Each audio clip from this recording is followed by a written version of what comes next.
अस्सलाम वालेकुम। उम्मीद है तमाम किसान खैरियत से हो गए। आज मैं इस वीडियो में राया और कनोला दोनों की काश्त का तरीकाकार बताऊंगा।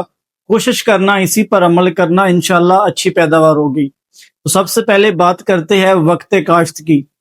जनूबी पंजाब और नहरी इलाकों में 25 सितंबर से, लेकिन अगर आप शुमाली पंजाब और बारानी में काश्त कर रहे हैं तो फिर 15 सितंबर से काश्त करना शुरू कर सकते हैं, और हर सूरत में 25 अक्टूबर तक बजाई मुकम्मल कर ले।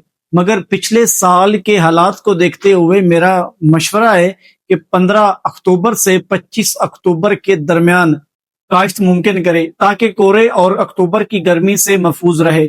इसके बाद अगर हम बात करते हैं जमीन की तैयारी के मुतालिक, यानी कि सख्त जमीन, रेतली और नरम जरखीज, तीनों तरह की जमीनों को वतर आने पर अगर कपास की छड़िया मौजूद है और छोटे कद की है तो लाजमी रोटावेटर चलाकर इसको बारीक कर दे, काट कर बाहर ना निकाले।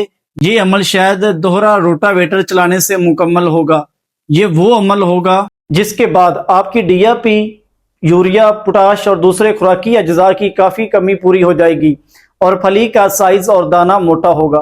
राया और कनोला दोनों को कलराठी और सीम ज़दा जमीनों के अलावा हर तरह की जमीन पर काश्त किया जा सकता है। इनको काश्त करने के लिए ड्रिल की सूरत में कतार से कतार का फासला 1 से 1.5 फुट होना चाहिए और 2 किलोग्राम फी एकड़ बीज इस्तेमाल करना चाहिए। इसका बीज क्योंकि बारीक होता है, इसलिए यूरिया या डीएपी 5 किलो तक मिक्स करके ड्रिल के साथ इस्तेमाल कर सकते हैं। लेकिन अगर आपको ड्रिल दस्तयाब नहीं है तो इस सूरत हाल में क्या किया जाए, तो फिर आप जमीन में रोटावेटर चलाकर 2 किलोग्राम बीज का छट्टा देकर हल्का सुहागा फेर सकते हैं, बिल्कुल जैसे गंदम काश्त करते हैं। याद रखिए कि कनोला की काश्त आपने तर वतर में करनी है, जबकि राया आम वतर में भी अच्छा उगाव कर जाता है। अगर पक्की जमीन वाले किसान गप छट कर रहे हैं तो पानी लगाते वक्त 2 किलो सल्फर लाजमी फ्लड करवाए और खेत भरने के बाद छट्टा करवा दे। अगले दिन सुबह लाजमी खेत का मुआयना करे, कई कीड़े सीड ना उठाकर ले जाए। उगाव होते ही फौरन इस पर टोका का हमला हो जाता है, इसलिए उगाव होते ही फौरन ल्यूफ्यूरान, लैम्डा या बाइफेंथ्रीन का स्प्रे कर दे। ये स्प्रे आपको मार्केट से किसी भी शॉप से मिल सकता है। आमतौर पर हमारे काश्तकार राया और कनोला की छिदराई को ज्यादा अहमियत नहीं देते, क्योंकि हालांकि अच्छी पैदावार हासिल करने के लिए छिदराई इतनी ही जरूरी है जितनी कि कपास के लिए जरूरी होती है।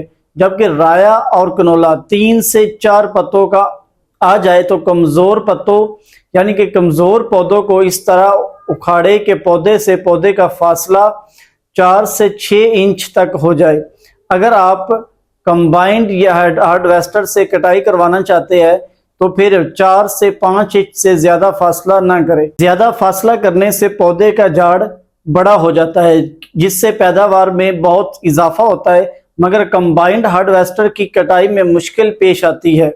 वाजिया रहे कि आपने छिदराई हर सूरत पहला पानी लगाने से पहले मुकम्मल करनी है।